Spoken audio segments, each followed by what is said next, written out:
আমরা আজকে এখানে সমবেত হয়েছি। আমাদের উদ্দেশ্য আপনারা এর মধ্যে জানতে পেরেছেন। আমাদের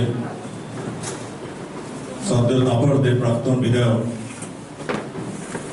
উনি বলেছেন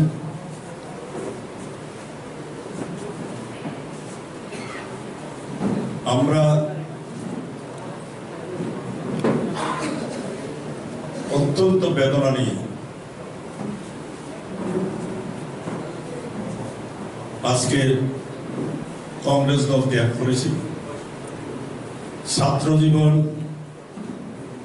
1969 সাল আমার ছাত্র রাজনীতিতে প্রবেশ মহারাজা বীর বিক্রম কলেজের ছাত্র সংসদের সহসভাপতি হিসেবে। তখন থেকে একনিষ্ঠভাবে কংগ্রেসের আদর্শ অনুপ্রাণিত হয়ে কাজ করেছি, জেলে গিয়েছি। আমার মতন এই রাজ্যের হাজার হাজার যুবক কংগ্রেসের আদর্শ, কংগ্রেস একটা উদ্দেশ্য নিয়ে মানুষের নিপীড়িত মানুষের হয়ে লড়াই করতে গিয়ে, গণতন্ত্র রক্ষা করতে গিয়ে, আইনের শাসন প্রতিষ্ঠা করতে গিয়ে এই রাজ্যের হাজার হাজার যুবক প্রাণ হারিয়েছে, হাজার হাজার বাড়িঘর জ্বালিয়ে দিয়েছে, মহিলারা নির্যাতিত হয়েছে। আমরা যখনই সংগ্রাম করেছি কংগ্রেস নেতৃত্বকে দিল্লিতে তাদেরকে বিশ্বাস করেছি এবং প্রতিবারই দেখা গেছে এআইসিসির দ্বারা আমাদের উদ্দেশ্য ব্যর্থ হয়েছে, প্রতারিত হয়েছে। এ রাজ্যের মানুষ বহু গত প্রায় 28 বছর, 25 বছর সিপিএম এর শাসন, 3.5 বছর বিজেপির শাসন, 25 বছর সিপিএম এর শাসনে আমাদের কর্মীদের উপর যে অত্যাচার হয়েছে, খুন হয়েছে, কিন্তু কর্মীরা লড়াই থেকে পিছপা হয়নি। একটাই উদ্দেশ্য ছিল এই রাজ্যে গণতান্ত্রিক সরকার প্রতিষ্ঠিত করা, মানুষের সাথে কাজ করা, বেকারদের সাথে কাজ করা, কর্মচারীদের সাথে কাজ করা, শ্রমিকদের সাথে কাজ করা। এবং বারে বারে যখন বিধানসভা ইলেকশন এসেছিল আমরা দেখেছি এই রাজ্যের মানুষ কংগ্রেসের পাশে দাঁড়িয়েছিল সিপিএম এর বিরুদ্ধে লড়াই করার জন্য। মানুষ চেয়েছিল বারে বারে বামফ্রন্ট পরাজিত হোক এবং আমাদের কথা বিশ্বাস করে হাজার হাজার মানুষ আমাদের হয়ে অংশগ্রহণ করেছিল। কংগ্রেস বিভিন্ন জন বিভিন্নভাবে এটাকে বিশ্লেষণ করতে পারে, তারা করতেই পারে, কারণ স্বার্থান্বেষী যারা তারা স্বার্থের জন্যেই ইয়ে করে। এখন একটা প্রশ্ন জানতে পারে যে আমরা কংগ্রেস কেন ছাড়লাম। আমরা কংগ্রেসটা করেছিলাম জনগণের সেবা করার জন্য। কংগ্রেসটা একটা বাণিজ্যিক প্রতিষ্ঠান বা কোনো কোনো নেতৃবৃন্দের তাদের নিজস্ব সম্পদ বৃদ্ধির জন্য আমরা কংগ্রেসটা করিনি। কিন্তু এখন দেখছি কংগ্রেসটা সে দিল্লি থেকে আগরতলা অবধি কংগ্রেসটা বিক্রি হয়ে গেছে। এই কারণে অনেকে 50, 55, 60 বছর রাজনীতি করার পরও আজকে ব্যথিত চিত্তে কংগ্রেসটা ছাড়তে হয়েছে শুধু জনগণের স্বার্থে। ত্রিপুরার যারা কংগ্রেসী এখনও যারা কংগ্রেস করছেন ভুল বুঝে, তাদেরকে সবিনয়ে আবেদন রাখবো যে আপনারা বুঝুন, দেখুন কংগ্রেসটা কোথায় গিয়ে দাঁড়িয়েছে। আজকে আমাদের উপর একটা প্রেশার ছিল বেঙ্গল মডেল আমরা যাতে গ্রহণ করি, আমরা সেটা মানতে পারিনি। কারণ এখানকার বেঙ্গল মডেল করতে গেলে সিপিএমের সঙ্গে আমাদের হাত মেলাতে হয়, যে সিপিএমের হাতে আমাদের হাজার হাজার কর্মী আমরা হারিয়েছি। সুতরাং আমাদেরকে দিয়ে যেটা দিল্লি পারেনি, কাউকে দিয়ে পেরেছে, তাদের হাতে দিল্লি ঝান্ডা তুলে দিয়েছে। যার আমলে আজকে এখানে যার কারণে বিজেপির প্রতিষ্ঠা, তাকেই আজকে ওখানে দেওয়া হয়েছে।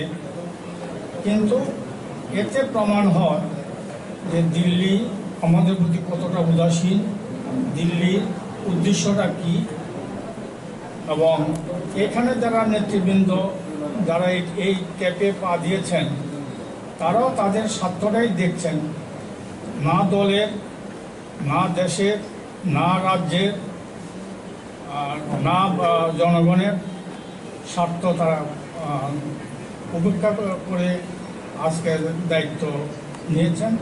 ভালো, ওনাদের মঙ্গল কামনা করি। কিন্তু ঠিক একটা যে কথা বলতে চাই যে আমাদের যে লক্ষ্য, আমাদের কর্মী ভাইদের কাছে একটাই অনুরোধ যে আমরা শুধু দল চেয়েছি তা না, আমরা নতুন কিছু দেখাতে চাই। আমরা আমাদের সংগ্রাম যাতে সবসময় চলে, আমাদের নীতি আদর্শ এবং ব্যক্তিগত নিষ্ঠা এটা যেন মনে রাখে, এই আমাদের হবে। আমি যাদের সবাইকে নিয়ে সর্বদা আমি কমিটি করেছিলাম, আমার কমিটি আমি পরে পাবলিক করে দিয়েছি, যাদেরকে আমি কমিটি সাবমিট করতে সারা ত্রিপুরা রাজ্যের দলাদলি করলে এই রাজ্যে কংগ্রেস হবে না, আমি বুঝতে পারছি। সর্বস্তরে যারা কংগ্রেস করে সবাইকে সম্মান দিয়ে কমিটিতে আমি রেখেছিলাম। রাত্রের বেলায় উনি আমাকে এসেও করলেন, সবাই চাইছে তুমি প্রেসিডেন্ট, অ্যাপ্রুভ হয়ে গেছে। বেণুগোপাল পর্যন্ত লেভেলে মিটিং হয়ে রাত্র 1:30 বললেন, মিস্টার বিশ্বাস আমি সরি, আমি দুঃখিত, আমার লিমিটেশন আছে, বেণুগোপালেরও লিমিটেশন আছে, আমরা করতে পারি, আমরা ক্ষমা চাই। পরবর্তীকালে তখন আমাকে বললো, আমাকে আগে কমিটি করে ফাইনাল করে আমাকে বলেছিল যে তোমার কমিটিতে বিরোধী সিনহাকে যদি ক্যাম্পেইন কমিটির চেয়ারম্যান করা হয় তোমার। আমি বললাম কাউকে করলে আমার কোনো আপত্তি নেই। পরবর্তীকালে রাত্রে বললো যে সরি করা যায় না, এখন তোমাকে বলেছে ক্যাম্পেইন কমিটির চেয়ারম্যান করার জন্য। আমি বললাম সরি, তোমরা যেটা বলেছো ত্রিপুরা রাজ্যে আর কংগ্রেস কোনোদিন মুখ ঘুরে দাঁড়াবে না। মানুষ বুঝবে যে ত্রিপুরা রাজ্যে কংগ্রেসের বিরুদ্ধে আইসিসির থেকে একটা ষড়যন্ত্র দুর্বল করার জন্য হবে না। পরবর্তীকালে বেণুগোপাল আমাকে অনুরোধ করেছিলেন যে সোনিয়া গান্ধী অনুরোধ করেছেন আমি দিল্লি গিয়ে যাতে একটু কথা বলি। তারপর আমি সারা ত্রিপুরা রাজ্যে কথা বললাম, সবাই বললো যে পরিস্থিতি হয়েছে আপনি দিল্লি গিয়ে কথা বলেও কিছু হবে না। আমাকে বলেছে তোমার জন্য যথেষ্ট সম্মানযোগ্য পদে তোমাকে বসানো হবে। সেটা শুধু মুখে নয়, মেসেজও বলেছে। আমার মোবাইলে বেণুগোপালের মেসেজ ওইটুকরা বলেছেন। কিন্তু আমি বলেছি আপনাদের এই অফারের জন্য ধন্যবাদ, কিন্তু আমি যে কমিটমেন্ট, যে আশা নিয়ে, যে উদ্দেশ্য নিয়ে, যে বিশ্বাস নিয়ে এতদিন রাজনীতি করেছি, সেই রাজনীতি দেখেছি আমি কংগ্রেস করে মানুষের পাশে দাঁড়াতে পারবো না। আজকে ত্রিপুরা রাজ্যে পাহাড় পরিমাণ সমস্যা, গণতন্ত্র বিপন্ন, কর্মচারীদের বঞ্চনা, 8.5 লাখের মতন আজকে যুবক বেকার, 10,323 ডিসমিস চাকরি, তারা রাস্তায় ঘুরছে, শ্রমিকদের অবস্থা আরো কাহিল, সর্বত্র একটা অসহায় অবস্থা। সেই অবস্থায় আমি দেখেছি কংগ্রেসের যে ষড়যন্ত্র, ত্রিপুরা রাজ্যে আইসিসি কোনোদিনে কংগ্রেসকে দাঁড়াতে দেবে না। সেই জন্য সারা ত্রিপুরার সবাই মত নিয়ে সবাই বলেছে এটাতে আপনি আর ফিরবেন না, আপনাকে যত বড় সম্মানে দিক আপনি আর ফিরবেন না, ফিরলে কংগ্রেস করে মানুষের যে উদ্দেশ্য। সেই জন্য আমরা নিজস্ব মহাত্মা গান্ধীর আদর্শ নিয়ে আমরা আজকে এই দল গঠন করেছি। মহাত্মা গান্ধীর আদর্শ নিয়ে, সংবিধানের প্রতি শপথ নিয়ে, বিশ্বাস রেখে, সংবিধানের যে অধিকারের কথা বলা হয়েছে, জাতি জনজাতি সবার অধিকার সুরক্ষিত করব। আমরা বিশ্বাস করি আমাদের এই দল অন্যান্য দলের সঙ্গে সমঝোতা একসঙ্গে আন্দোলন করে ত্রিপুরা রাজ্যের জাতি উপজাতির মধ্যে সুদৃঢ় সম্পর্ক বন্ধুত্বের যে পরিবেশ ছিল সেটাকে আমরা সুদৃঢ় করতে পারবো এবং এই রাজ্যে একটা শান্তির পরিবেশ আমরা রক্ষা করব এবং আমরা সামনের বিধানসভা নির্বাচনে আমরা বিশ্বাস করি মানুষের সমর্থন নিয়ে একটা গণতান্ত্রিক সরকার আমরা প্রতিষ্ঠিত করব। আমরা আমাদের পিছনে মানুষের সবার সমর্থন আছে। সেই জায়গাতে আমরা এ রাজ্যের যারা রাজনীতিতে বিশ্বাস করে যে গণতন্ত্র বিপন্ন, গণতন্ত্রের জন্য লড়াই করতে হবে, বেকার সমস্যার জন্য লড়াই করতে হবে, পাহাড়ে জনজাতিদের সমস্যা আজকে পাহাড় পরিমাণ, সংবিধানে বহু রক্ষা কবচ দেওয়া বিশ্বাস নিয়ে যুবকদের সমর্থন নিয়ে আমি আবার দায়িত্বভার নিলাম। সারা রাজ্য চষে বেড়ালাম, প্রচুর পরিশ্রম করছি। বারে বলছিলাম AICC কে যে আমাকে প্রেসিডেন্ট বানিয়েছ, কিন্তু এই রাজ্যে প্রদেশ কংগ্রেসের কোনো কমিটি নেই। যে কমিটি আছে ডিফান্ড, অনেকে মারা গেছেন, অনেকে দল ছেড়ে চলে গেছেন, যারা আছেন তারা নিষ্ক্রিয়, আমি কোনো সহযোগিতা পাচ্ছি না। ঠিক তেমনি ব্লক স্তর থেকে, ডিস্ট্রিক্ট থেকে, মহিলা কংগ্রেস থেকে, NSY থেকে, বিভিন্ন ডিপার্টমেন্ট থেকে সবগুলি ত্রিপুরা রাজ্যের নিষ্ক্রিয়। আমি বারবার বলছিলাম কংগ্রেসকে যদি দাঁড়াতে হয়, ঘুরে দাঁড়াতে হয়, মানুষের প্রচুর সমর্থন আছে।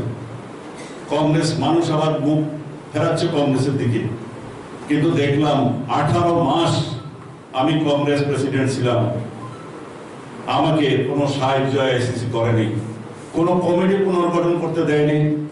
আমি একা যুবকদেরকে নিয়ে, মহিলা কংগ্রেসের কিছু মহিলা কংগ্রেসের নেত্রী ছিলেন, তারা তাদের অক্লান্ত পরিশ্রম করছিলাম। তারপরে আমি যখন বারবার ডিমান্ড করছিলাম কমিটিগুলি করতে হবে, তখনকার অবজারভার নাগরা সাহেব ত্রিপুরার ইনচার্জ ছিলেন, উনি গিয়ে রিপোর্ট দিলেন। সেই রিপোর্টও বললেন যারা আগের কোনো সময় কংগ্রেস সভাপতি ছিলেন তাদেরকে দিয়ে চলবে না, তারা টেস্টেড।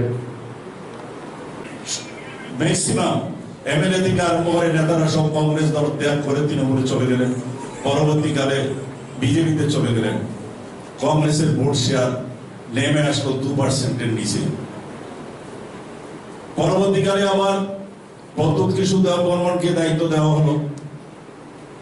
ওনার প্রচেষ্টায় সেই 2%-এর নিচের থেকে ভোট এ রাজ্যের মানুষ আবার, যিনি বারে ব্যর্থ হচ্ছেন, ওনাকে সরিয়ে দেয়। মহারাজকে দায়িত্ব দেওয়ার ফলে মানুষ বিশ্বাস করেছিলেন যে কংগ্রেস হয়তো চাইছে এ রাজ্যে কংগ্রেসের সরকার প্রতিষ্ঠিত হোক, কিন্তু দেখা গেল মহারাজের নেতৃত্বে ইলেকশনে আমরা প্রায় 26%-এর মতো আমরা ভোট পেয়ে গেলাম এবং ত্রিপুরা রাজ্যে আমরা 2%-এর নিচের থেকে প্রতিষ্ঠিত হয়ে গেলাম প্রধান বিরোধী দল হিসাবে।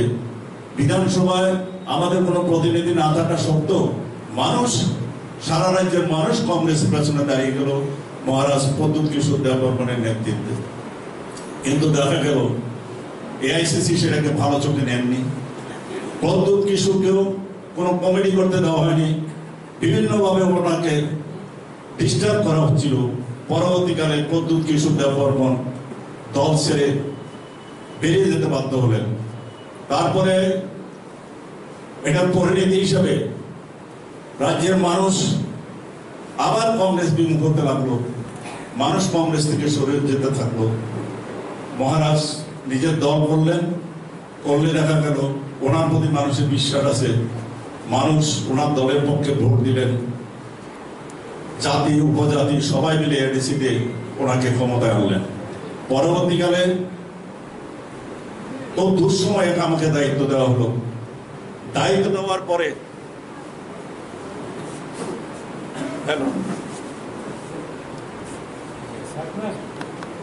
আসতে পারে, সেই 2003 থেকে 2008, 2013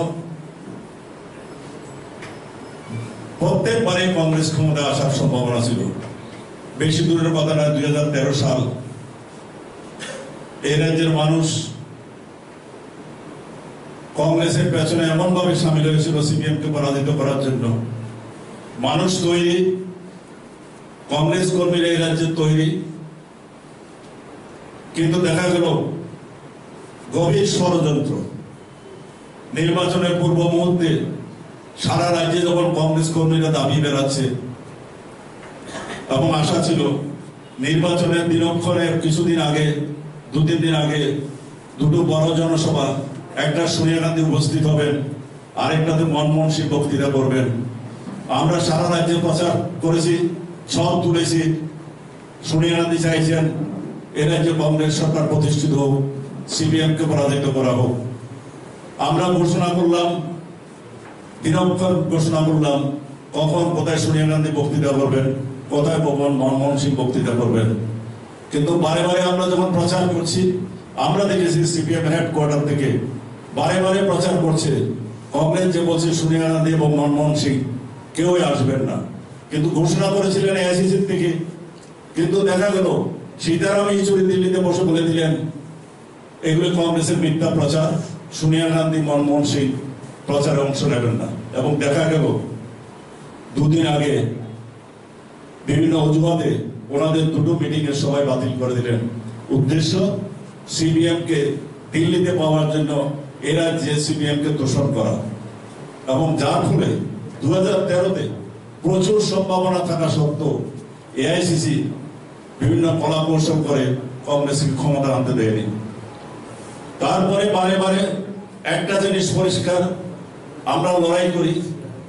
আমি ব্যক্তিগত একটা পিস এবং স্যাক্রিফাইসের একটা সিম্বল, তার জন্য এটা আমাদের পার্টির সিম্বল হিসেবে আমরা চুজ করেছি।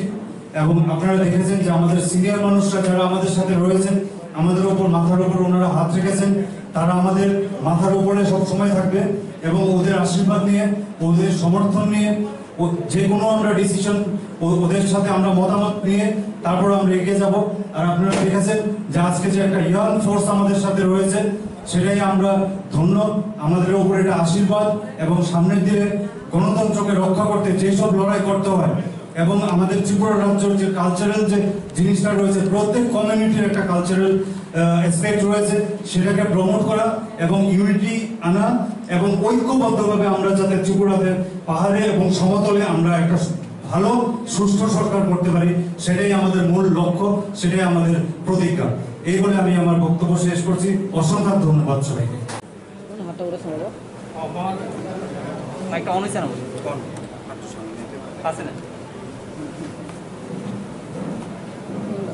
সাংবাদিক বন্ধুরা, আজকে ত্রিপুরার জন্য একটা আনন্দ সংবাদ।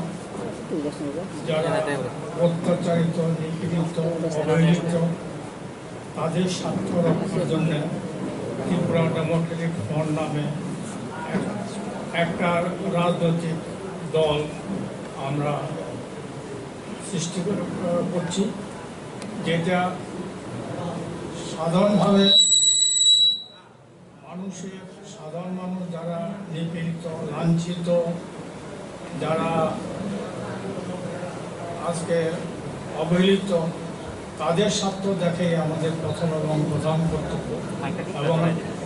এবং আমরা প্রতিজ্ঞাবদ্ধ যে আমরা তাদের স্বার্থের জন্য যে কোনো লিঙ্কে যেতে হয়। তবে আমরা সাম্প্রদায়িক এবং সন্ত্রাসী যারা আছে তাদের বিরুদ্ধে আমাদের লড়াই জারি থাকবে। যারা তাদের সঙ্গে হাত মেলানোর চেষ্টা করছে, এর প্রতিবাদেই আজকে আমাদের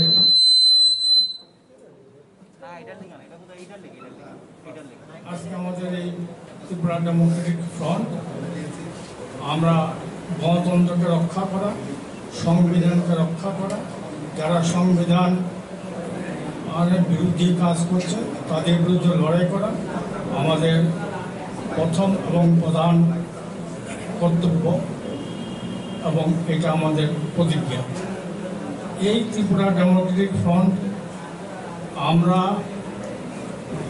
যারা বয়স্ক আছি তারা সাহায্য করব, আমাদের অভিজ্ঞতা এবং তরুণদের সহযোগিতা, তরুণদের শক্তি, তরুণদের সহ্য, তরুণদের বীর্য, এটা দিয়ে আমরা তরুণদের হাতে এই ঝান্ডা তুলে দেওয়ার প্রয়াস নিয়েছি। এবং এই ব্যাপারে উজ্জ্বল বিশ্বাস, প্রাক্তন যুব কংগ্রেস প্রেসিডেন্ট, তাকে এই দলের প্রেসিডেন্ট হিসাবে আমরা প্রস্তাব করি এবং আমরা মনে করি যে তরুণরাই আগামী দিনের ভবিষ্যৎ, তরুণরা করবে। আমাদের যে অভিজ্ঞতা দীর্ঘদিনের রাজনীতি, সেটা আমরা তাদেরকে সাহায্য সহযোগিতা এবং তারা যখন আমাদের সাহায্য সহযোগিতা চাইবে আমরা নিশ্চয়ই তা করব।